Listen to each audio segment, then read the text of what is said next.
Good morning. I'm Herbert Lout, one of the elders here, and on behalf of our congregation, our session and pastor, I'd like to welcome everyone who is here, those who are members, those who are visiting with us. What a joy it is to come and worship our God, and we pray that you'll be blessed as we worship him today. We have some announcements that are in the bulletin today. They're just encourage you to take a look at those when you have a moment. And if you would now take a few moments to prepare your hearts to worship our God. There is verses from Ephesians 5 in your bulletin as you prepare your heart for worship.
Thank you, Brenda.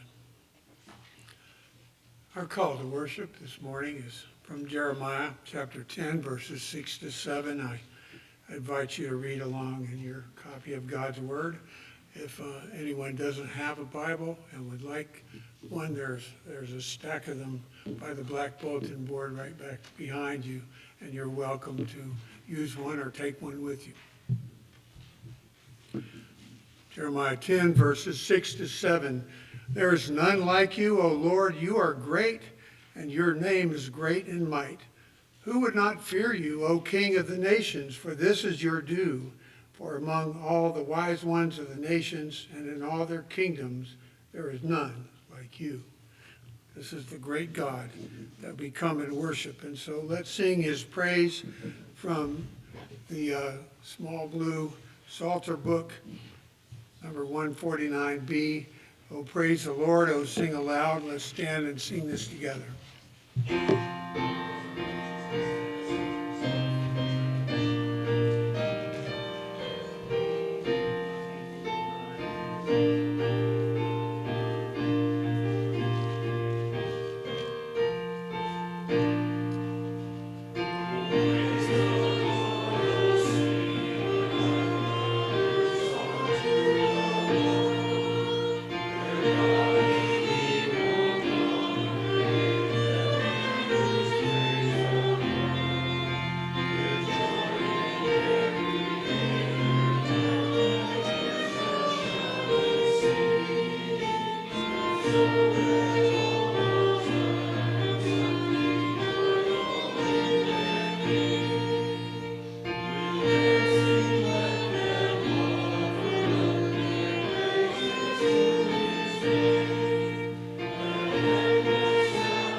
pray.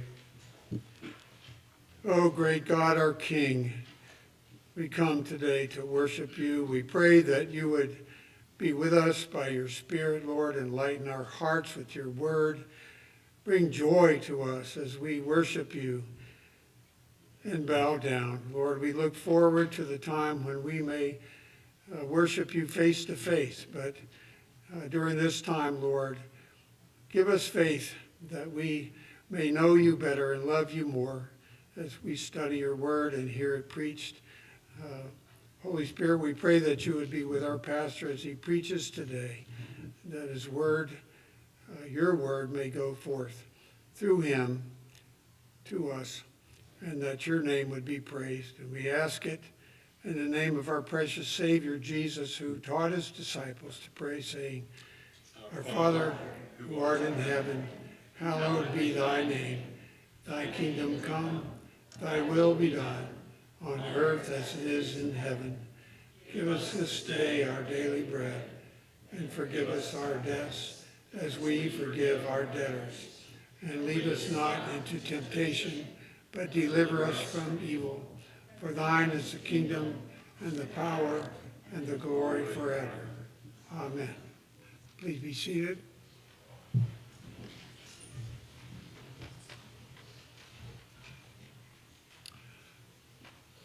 Our God is glorious, and he's full of love, and he's also holy. And we as sinners come before him only in the precious blood of Jesus. And it is right and suitable for us to confess our sins and to receive his forgiveness. So let's read this confession of sin together as printed in your bulletin. O Lord, in whose hands are life and death, by whose power I am sustained, and by whose mercy I am spared, look down upon me with pity. Forgive me that I have this day neglected the duty which thou hast assigned to it, and suffered the hours of which I must give account, to pass away without any endeavor to accomplish thy will, or to promote my own salvation. Make me to remember, O God, that every day is thy gift, and ought to be used according to thy command. Grant me, therefore, so to repent of my negligence, that I may obtain mercy from thee, and pass the time which thou shalt allow me in diligent performance of thy commands, through Jesus Christ. Amen. Now, if you'll take a few moments to confess your own sins silently before the Lord.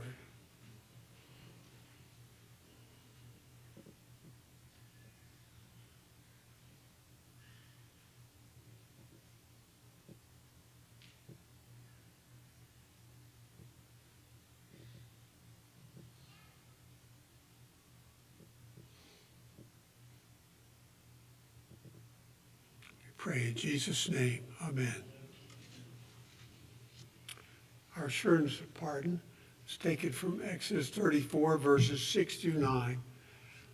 This is when Moses stood on Mount Sinai for the second time.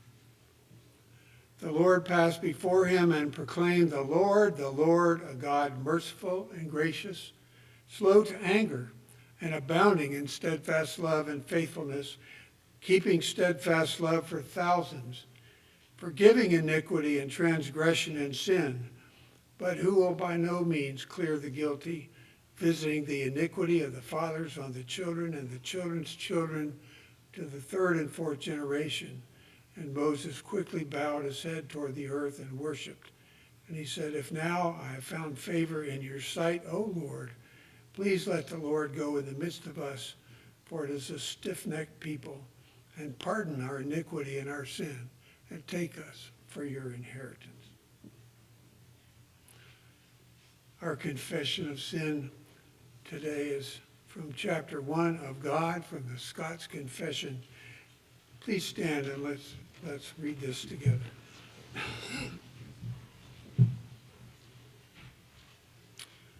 We confess and acknowledge one only God, to whom only we must cleave, whom only we must serve, whom only we must worship, and in whom only we must put our trust, who is eternal, infinite, unmeasurable, incomprehensible, omnipotent, invisible, one in substance, and yet distinct in three persons, the Father, the Son, and the Holy Ghost, by whom we confess and believe all things in heaven and in earth, as well visible as invisible, to have been created, to be retained in their being, and to be ruled and guided by his inscrutable providence, to such end as his eternal wisdom, goodness, and justice has appointed them to the manifestation of his own glory.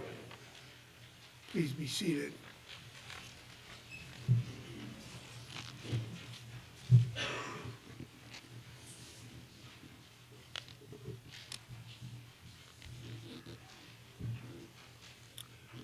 Our scripture reading today is from Proverbs chapter 26, verses 1 to 12.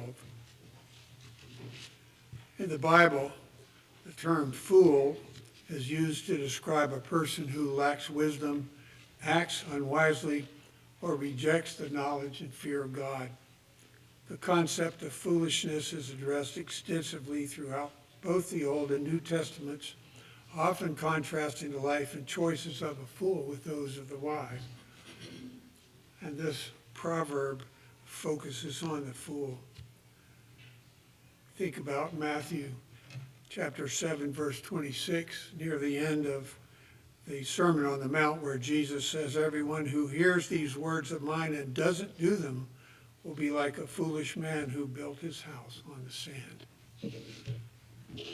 If you'd like to follow along in your copy of God's Word as we read Proverbs 26, verses 1 through 12. Like snow in summer or rain in harvest, so honor is not fitting for a fool. Like a sparrow in its flitting, like a swallow in its flying, a curse that is causeless does not alight. A whip for the horse, a bridle for the donkey, and a rod for the back of fools. Answer not a fool according to his folly, lest you be like him yourself. Answer a fool according to his folly, lest he be wise in his own eyes. Whoever sends a message by the hand of a fool cuts off his own feet and drinks violence. Like a lame man's legs which hang useless is a proverb in the mouth of fools. Like one who binds the stone in a sling is one who gives honor to a fool. Like a thorn that goes up into the hand of a drunkard is a proverb in the mouth of fools. Like an archer who wounds everyone is one who hires a passing fool or a drunkard. Like a dog that returns to his vomit is a fool who repeats his folly. Do you see a man who is wise in his own eyes? There is more hope for a fool than for him. This is the word of the Lord.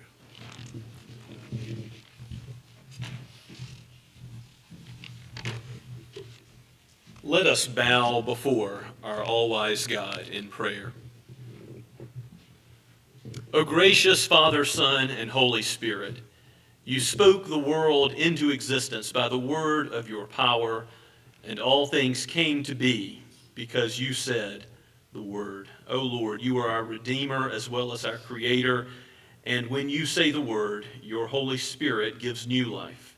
You call out of darkness and into light those who are foolish, and you impart wisdom. O Lord, as the all-wise God, we pray that you would give wisdom to us to understand your ways, your being, and even who we are correctly by the light of your Scripture. Help us today by your Holy Spirit. Indwell us and give us clarity of understanding and application to our own lives. We thank you for your word. It is precious, a great gift. And we thank you that we can come to you as your children, that we can come through the one mediator between God and man, the Lord Jesus Christ, and that our prayers can be heard.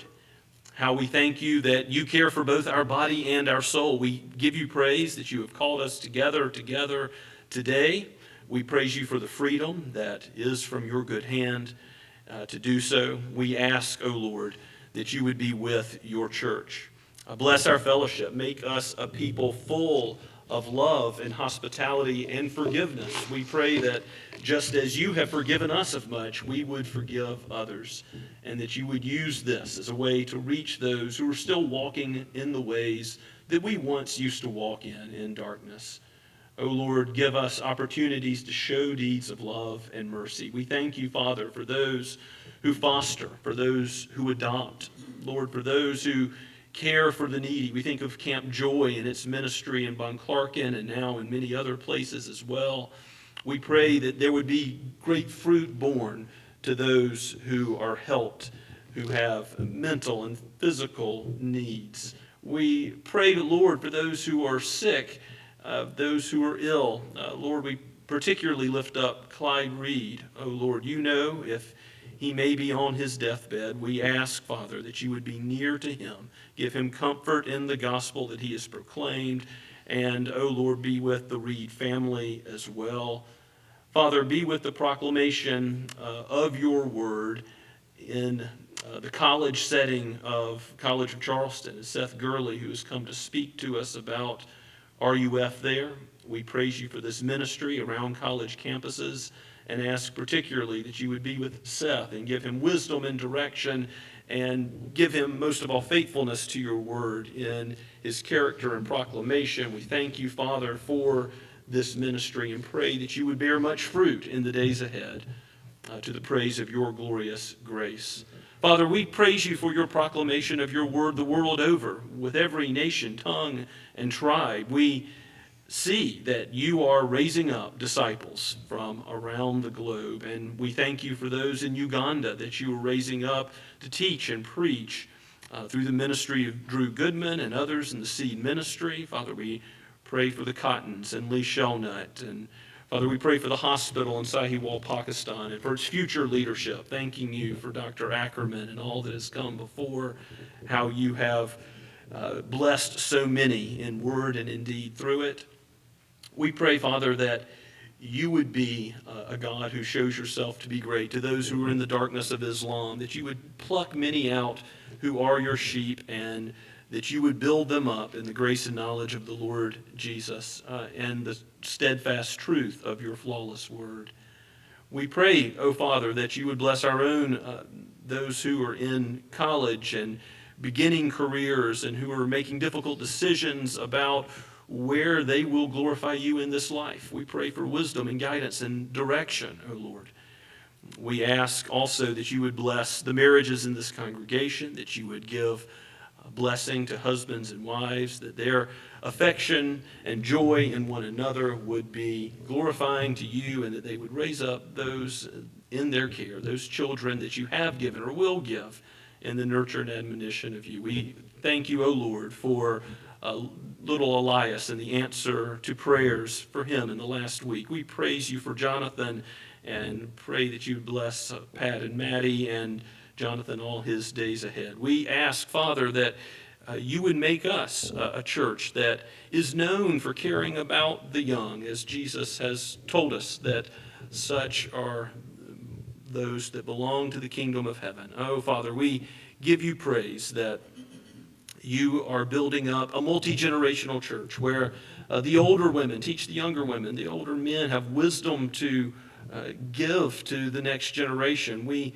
ask, Lord, that you would do this all the more to the praise of your glorious grace here. Give us a culture of discipleship that runs deep and raises up new leaders in the eldership and the diaconate of this church. And if it be your will, O Lord, raise up those who will proclaim the gospel from our number, perhaps to be missionaries or college ministers or to be pastors at churches. We praise you that you do this. You provide for your church. You feed your people, not giving stones, but bread, even the bread of life, the eternal living water that never runs out, the Lord Jesus himself, the one who has merited eternal life for us, the one who by his righteousness has done what we could not do, and who by his atoning death has paid for what we could never pay for. All praise and glory and honor to him, for we pray all of this in his glorious name. Amen. And let us praise the triune God once again in song. We'll remain seated as we sing of Christ and God's Word, Trinity Hymnal 146, Break Thou the Bread of Life.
Good morning.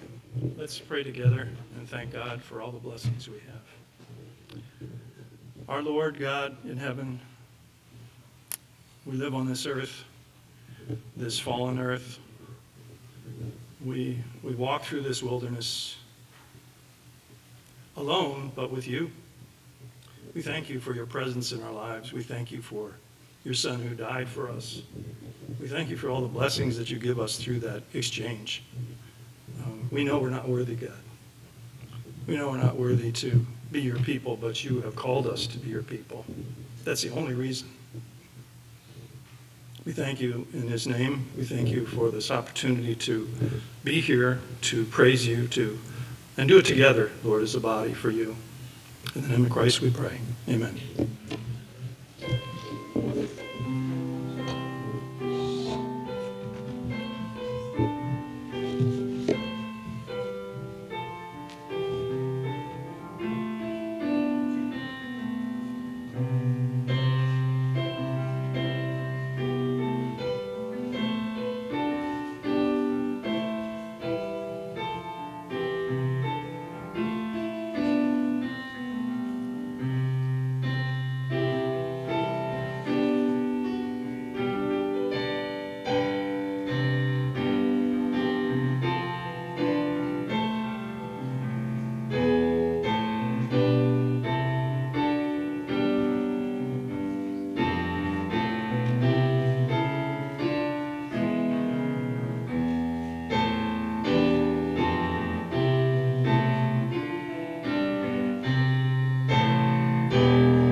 Please turn with me in your copy of God's Word or on your electronic device to 2 Peter. We're going through the Scripture verse by verse, chapter by chapter, and we're in the second epistle of Peter, where he's talking about false teachers and the dangers of those who bring in destructive heresies, because just like Christ himself said, they will come and they have come.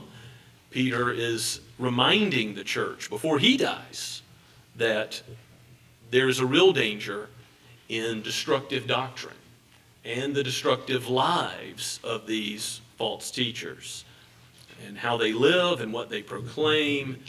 There are some harsh phrases that are going to be used here in the second chapter that we're going to see more of this week. And you might say, is Peter being too harsh? Too critical? Well, remember, these are people who are deliberately leading others astray to believe another gospel. Now, they may be nice, they may be whitewashed tombs, they may be religious and pleasant on the outside. They don't announce themselves as false prophets, but they are leading particularly the vulnerable, particularly new believers, particularly those who have not grown much in the way of their understanding of the Scriptures. They are leading others down the path of destruction that they themselves have chosen.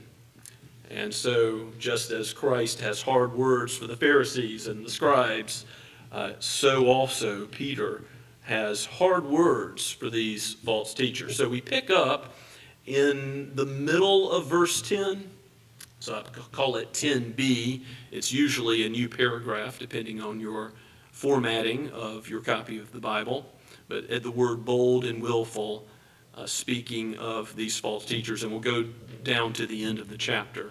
So this is penned by Peter, the apostle, and breathed out by God's Holy Spirit. For each one of us today, let us heed his holy word. Bold and willful, they, the false teachers, do not tremble as they blaspheme the glorious ones, whereas angels, though greater in might and power, do not pronounce a blasphemous judgment against them before the Lord. But these, like irrational animals, creatures of instinct, born to be caught and destroyed, blaspheming about matters of which they are ignorant, will also be destroyed in their destruction, suffering wrong as the wage for their wrongdoing. They count it pleasure to revel in the daytime. They are blots and blemishes, reveling in their deceptions, while they feast with you. They have eyes full of adultery, insatiable for sin. They entice unsteady souls. They have hearts trained in greed. Accursed children, forsaking the right way, they have gone astray. They have followed the way of Balaam, the son of Beor, who loved gain from wrongdoing, but was rebuked for his own transgression. A speechless donkey spoke with human voice and restrained the prophet's madness. These are waterless springs and mists driven by a storm. For them the gloom of utter darkness has been reserved. For speaking loud boasts of folly, they entice by sensual passions of the flesh those who are barely escaping from those who live in error. They promise them freedom, but they themselves are slaves of corruption. For whatever overcomes a person, to that he is enslaved. For if, after they have escaped the defilements of this world, through the knowledge of our Lord and Savior Jesus Christ, they are entangled again in them and overcome, the last state has become worse for them than the first. For it would have been better for them to have never to have known the way of righteousness than after knowing it to turn back from the holy commandment delivered to them. What the proverb says has happened to them. The dog returns to its own vomit, and the sow, after washing herself, returns to wallow in the mire. Let us pray together. Oh, Holy Spirit, come and use your word mightily today, though we are foolish by nature. You are wise, and you are able to instruct our hearts and change us and make us more like the Lord Jesus himself. So give us your wisdom from on high, we pray. In Jesus' name, amen.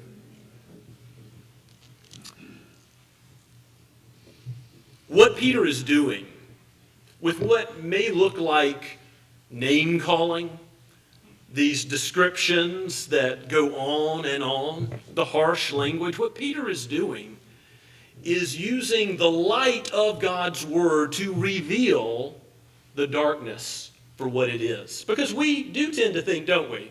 Oh, doctrine is just some people's opinion about God. Does that matter? Well, to Christ it does. He warns about false prophets. To Peter, it does, because he's faithful to his master in proclaiming in this scripture before us today the real danger from destructive heresies and those who are living lives on the broad way of destruction. Now, these false teachers are bold and willful. That is, they're not just Christians making mistakes. They're not just new believers not knowing what the Bible says and seeking to learn but getting it wrong. No, they're bold and willful, and they do not tremble as they blaspheme glorious ones. It says there in 10b, celestial beings, depending on your translation. What's going on here is there is a component of their false teaching. We don't know exactly what it was, but it is dismissive of the whole angelic and demonic realm, the spiritual powers that the scriptures say are all around us, but we don't see. They're acting as if they know things about it that they don't know. So whether positively claiming something that's false or denying the truth of those realities, we're going to see how Balaam, this false prophet from Numbers in the Old Testament, comes into play later in verse 15. It will relate to this theme of how they blaspheme the glorious ones. But you might turn with me to Jude briefly, because I've mentioned that Jude and Peter are very similar in their rebuke of false teachers. And Jude is just one chapter. Not going to read everything that he says about angels, and I'll just read from verse 8 down to verse 10 and get a little bit more information that Jude gives about this blaspheming of glorious ones to see what he's talking about. It says in verse 8, "Yet in like manner these people also, relying on their dreams, defile the flesh, reject authority, and blaspheme the glorious ones. But when the archangel Michael, contending with the devil, was disputing about the body of Moses, he did not presume to pronounce a blasphemous judgment, but said, 'The Lord rebuke you.' But these people blaspheme all that they do not understand, and they are destroyed by all that they, like unreasoning animals, understand instinctively." So they're living in such a way that they are like unreasoning animals. That's where Peter goes next. But you see that Jude gives a little more information, that they are relying on dreams, visions, not the written word of God, on which we are to depend, as Peter has already said at the end of chapter 1. And instead, they are saying they've got private revelation, and whatever they're saying about angels, it's downplaying God's word and playing up their own authority. So they're despising authority, chiefly God's authority, and they are perhaps thinking less of God's holy angels than they ought. And the quotation that's given in Jude about the archangel Michael contending over the body of Moses, that's all we know from Scripture about it. There is a book called The Assumption of Moses, which Jude, under the inspiration of the Spirit, looks like he's quoting from or using as source material. Now, the Scriptures use uninspired literature as source material many different times. I mean, Paul quotes from Greek poets, for example. So we know that whatever Jude used here, he used infallibly and flawlessly, even though the assumption of Moses is itself not Scripture. But whatever's going on with Michael contending over the body of Moses, he doesn't pronounce a blasphemous judgment. And the point is that these teachers are saying things that they don't know themselves. They don't know what they're talking about, but they're being so confident. They're being so sincere. And isn't that sometimes how the world perceives religious authority? If you just pound the pulpit and say it with a lot of sincerity, you can get a following. You can get people who will believe you and come along for the ride on your destructive heresy all the way down to hell. That is the essence of the bold and willfulness. And you see where we just ended in verse 10a, that they are indulging in the lust of defiling passion and despise authority, which Jude also picks up on. So whether Jude and 2 Peter have a common source or they are aware of one another's writings, it does seem that they agree about these teachers and what drives them. So verse 11 says that the angels, though they are greater in might and power than human beings, they don't pronounce a blasphemous judgment. Holy angels do God's bidding, and we certainly ought to be on our guard against those demonic powers. Put on the whole armor of God that Paul talks about in Ephesians 6, not underestimate Satan as a reality in this world. And God sometimes gives a glimpse into that spiritual reality.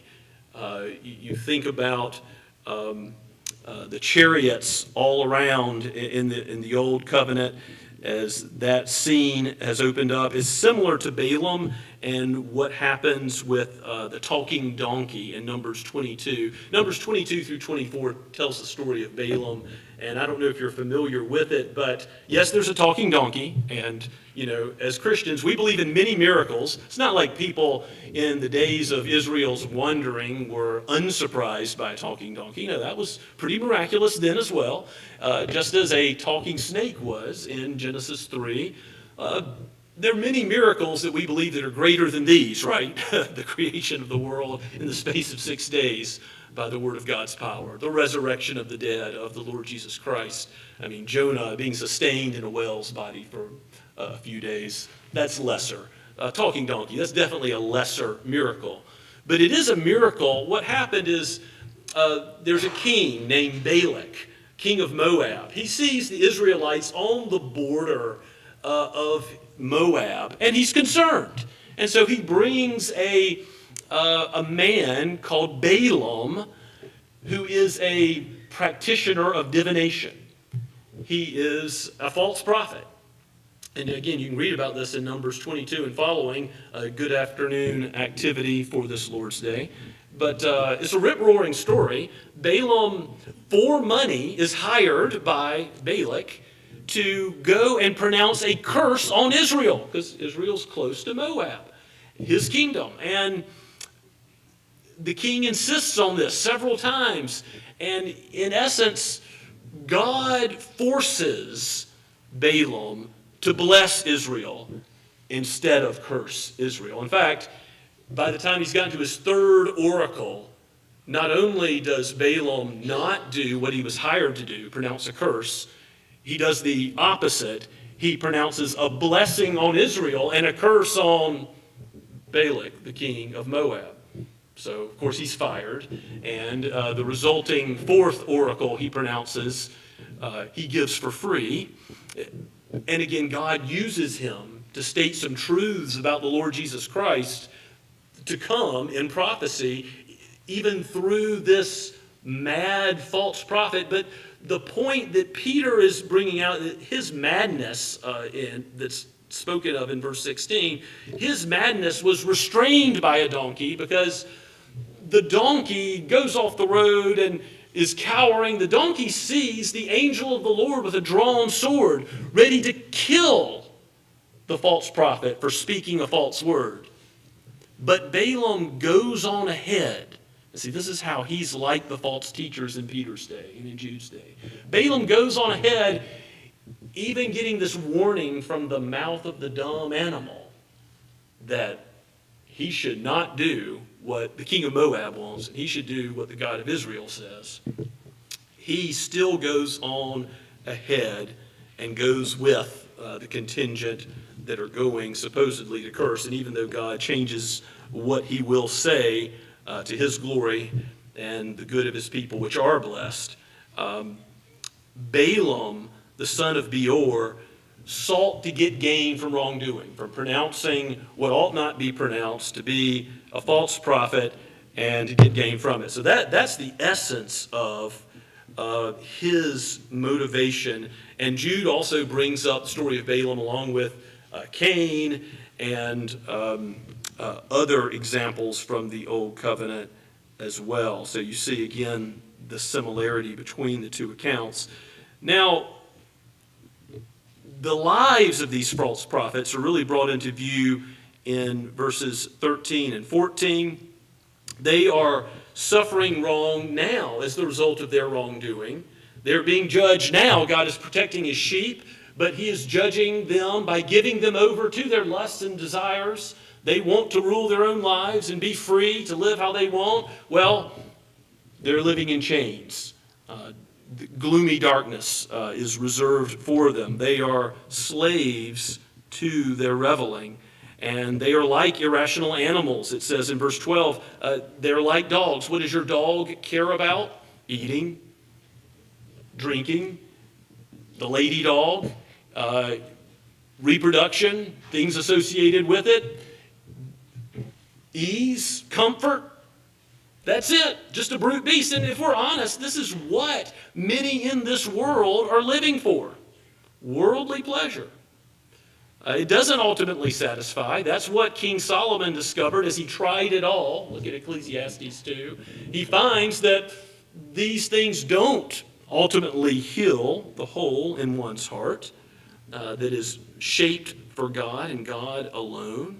Our hearts are restless until they find their rest in him, as Augustine, the church father, said. But these false prophets are like animals. They're only living for this selfish, immediate pleasure. They don't have wisdom. They don't have the wisdom of the Word of God to show the path of wisdom from the path of foolishness. But Peter's showing you where their ways and their teaching, where it all leads. So they are irrational animals. They're headed for destruction. Again, God's people protected, but their doom is sure. They may be saying Christ isn't coming again, but he will. And they are suffering wrong, verse 13 says, as the wage for their wrongdoing. This is banking language, commercial language. Just as Christ paid it all for our sins to be covered by his blood, to telestai, it is finished, that word on the cross that shows in banking terms, those who have faith in Christ are his. And he has died for us and covered our sins by his blood. Well, those who are piling up sin on their own back and refuse to trust in the Savior, in fact, reject him in light of the gospel, which they have known to some extent. They've understood from the Holy Scriptures that they're being judged more harshly because of the light available to them. They are apostates who reject the truth that they are familiar with. They ultimately will be suffering as the wage for their wrongdoing. And Peter talks about their life. They revel in the daytime, not the reveling at night. Partying at night is commended, but they are just openly and rankly living for pleasure as soundly as they can. They count it pleasure to revel in the daytime. They are blots and blemishes. They're a cancer. Their cancer is leading to others being infected. As Christ pronounces a harsh judgment, it would be better that a millstone would be tied around someone's neck who leads little ones astray. Similarly, Peter is pronouncing a harsh judgment here. They're blots and blemishes. And all of this is while they're reveling in their deceptions. Even they know, just as the world knows, that in some sense, living for pleasure doesn't ultimately satisfy. There's a sense of this can't be all that there is to life. And it's a deception They're reveling in the deception, the teaching, and their revelings. There's a play on words here that Peter's using. They're doing all of this. They're reveling in deceptions while they feast with you. This is probably a reference to love feasts, which are also spoken of in Jude. In the early Christian church, the love feasts were probably separated from the Eucharist, the Lord's Supper, in such a way that it was a fellowship time of breaking bread together. And when God's people got together and broke bread, the idea was believers, brothers and sisters in the Lord, are breaking bread together. But you see, Peter's saying these false teachers have slipped in to your fellowship in Christ. They have the appearance of being in Christ, but they're dead, and they're leading others astray. And so he's warning against having such fellowship as if everything is fine, as if we are one with them. What does darkness have in common with light? Paul asks in 2 Corinthians 6. As to their lives, verse 14, they have eyes full of adultery, insatiable for sin. Literally, it's eyes full of the adulterous woman. It brings out the image of Proverbs, Lady Folly versus Lady Wisdom. She calls and says, stolen water is sweet. Bread eaten in secret is to be preferred. And yet, she ultimately is in the grave. Wisdom shows. So that this adulterous life they have is also spiritual adultery from the one true God. And they are enticing, it says in verse 14, unsteady souls. New believers, baby Christians, those who have not yet grown in the grace of the knowledge of the Lord Jesus Christ enough to discern the difference. That's what's so heartbreaking for the Apostle Peter here. They have hearts trained in greed. Again, that's something Peter's already brought up. Accursed children, they are cursed. Israel's not cursed. God's church isn't cursed. God's people are not cursed. But these children are cursed. And here's where he brings up the story of Balaam. Forsaking the right way, they've gone astray. They followed the way of Balaam. This is madness. This is madness to seek a little gain in this life and forsake eternity. The names that he calls them in verse 17 are waterless springs and mists driven by a storm. What is a waterless spring? What is it good for? It's a dry well. Maybe you're in a desert, arid land, as in the Holy Land, and you think you found an oasis in the desert, but you find out there's no water in it. Nothing to help you live.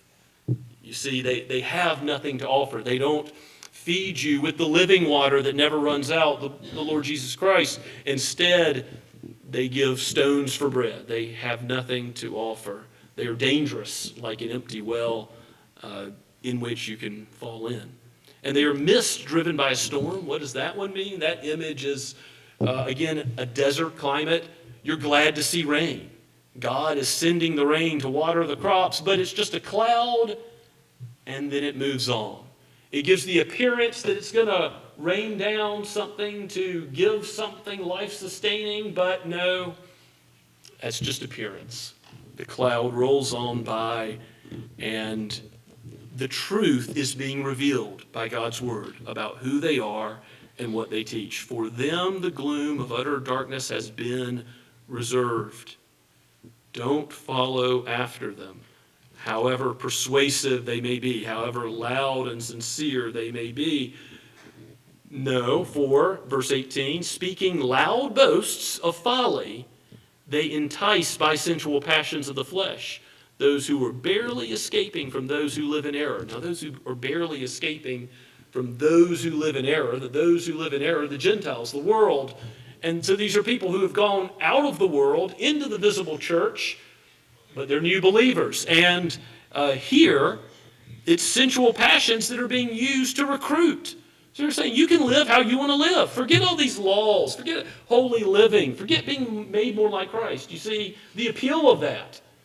Forget trusting in the Lord and leaning upon His understanding. Lean on your own understanding. Go with your heart. Do what you think is right. The self is ultimate, not God. It is idolatry. It is false religion, and hence they are false prophets. They promise freedom, but they themselves are slaves of corruption. You have to serve somebody, as Bob Dylan says. For whatever overcomes a person, to that he is enslaved. This is a famous text in verse 19, and it is true that even good things can be used to enslave, can't it? If young people, if you play video games, you can do that to God's glory in a way that honors Him. But if your whole life is about playing video games, if you're enslaved to it, if you can't stop, does that lead anywhere good? No. I mean, food, drink, you can enjoy a meal to the glory of God. But if your whole life is about seeking the next great experience of food, is that it? Is that all there is? You see, these things are idols if they are lifted up to this position of ultimacy where it's simply living like an animal, seeking your own passions and lusts, and that's it. Whatever overcomes a person, to that he is enslaved. Let nothing overcome you. Let nothing be a replacement for the glory of God. Not even angels, no glorious being, but God's being alone. That is the one that we are made to glorify and enjoy forever. And He has set eternity in our hearts so that we would enjoy Him eternally. And there is a mention of apostasy in verse 20. Again, these apostates are those who have the light of the gospel, appear to be Christians outwardly, but walk away from that. As John says, they show that they were never of us because they go out from us. And we all know someone where this has happened, I trust. If you've been in the Christian community for long, you know someone who claimed to be a Christian, seemed to have evidence of faith, and yet walked away from the truth. That's a very sad position. Now, we don't know where someone's heart ultimately lies, and there's some of you in here who walked away from the faith for a while, but the Lord brought you back to faith and repentance, and you can know you're not apostate because the Lord has brought you back to true faith in Him. But if someone remains in that state, now hear me, this is a church that believes in the eternal security of those who have faith in Christ. Christ has written you in the Lamb's Book of Life. He cannot undie for you. But if you're someone who's currently, today, rejecting the message of the gospel, you have no way to presume that future communion with Christ is yours. If you are today rejecting the message of the gospel, it may be the Lord will call you to Himself later, but you cannot know that you are safe. And this should be a frightening passage. It should be a call to repentance. It should be a call to believe in the Lord Jesus Christ and be changed, and to walk in His ways, and to walk in the light as He is in the light. Those who have escaped the defilements of this world through the knowledge of our Lord and Savior Jesus Christ, if they are again entangled in them and overcome, the last state has become worse for them than the first. Again, the idea is with more light, there is more responsibility. If you've been a part of hearing the gospel preached clearly, if you've been a part of a church that teaches and preaches the truth, there is more responsibility on you to believe it, to abide in it, to not just hear it and be like Balaam, who gets the idea that the angel's sitting there with the sword ready to kill and destroy, and yet you just head on into evil anyway. Turn and repent, change directions, trust in Christ, and yes, you will still struggle with sin, but Christ will be your Lord. And He will take away your love of self and replace it more and more in this life until the day when you will know the joy of His communion forever. This turning back from the way of righteousness and the holy commandment delivered is reflected in that proverb. All those proverbs that were read earlier from chapter 26 speak about the way of the fool. But discern the way of the fool from the way of the righteous. The way of the righteous, of the wise, knows that we are sinners. trusts in God and His Word and its revelation of Christ and what He's done to cover our sin. The way the fool says, I have no need of that. I have no need of a Savior. I have no need of changing my ways. I'll do what I want to do. I'm the captain of my own ship. I will be ruled by no one. But ultimately, that makes you a slave to your own corruption, to your own desires, to living like a brute beast and an animal as your highest purpose in life. You were made for so much more. Glorify God. And unlike the false teachers, you won't be judged in this life and given over to that judgment and then ultimately judged in the next. No, you'll be blessed in this life. You'll have real communion with God, real communion with others. Real forgiveness will be something you can offer. Real love of neighbors is something you can do. Yes, imperfectly, but in part. And one day you will know that communion with God on an everlasting basis. And the light of His presence will never fade from the new heavens and the new earth, where we will, with resurrected bodies, dwell with Him, body and soul, forever. Let's pray together. Father, we thank You for Your word, for what it teaches us, even the difficult language that is used from those who would lead little ones astray. Oh, help us, Lord, to not believe what is destructive and to not live in what is destructive. Use Your word to pierce our hearts with what is sharper than a two-edged sword. Help us to believe the truth, to not just hear it and walk away and to do what we see as best, but to do what You tell us, to believe in Your only Son, that we might be saved. He would change us, that Your Holy Spirit would guide and direct us all of our days. I pray that would be true for everyone here, everyone hearing this. May Your glory be our goal and aim and our great reward. We pray in Jesus' name. Amen. Let us stand and praise the Lord together from the Trinity hymnal, once again, number 92. A mighty fortress is our God.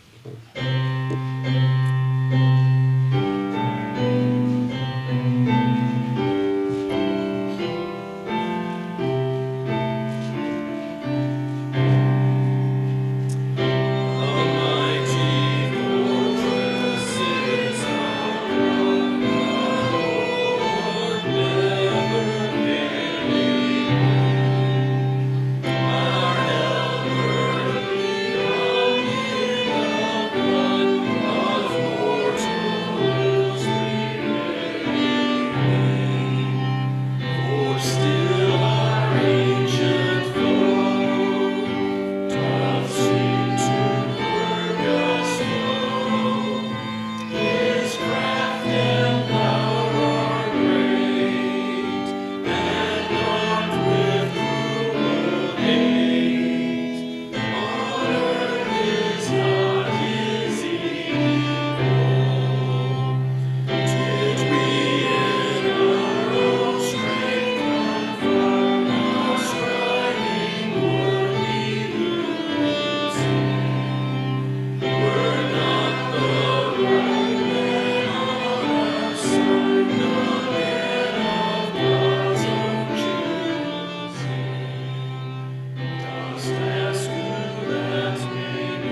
Now hear the blessing of God pronounced to you, his people. Now may the God of peace, who brought again from the dead our Lord Jesus, the great shepherd of the sheep, by the blood of the eternal covenant, equip you with everything good, that you may do his will, working in us that which is pleasing in his sight, through Jesus Christ, to whom be glory forever and ever. Amen.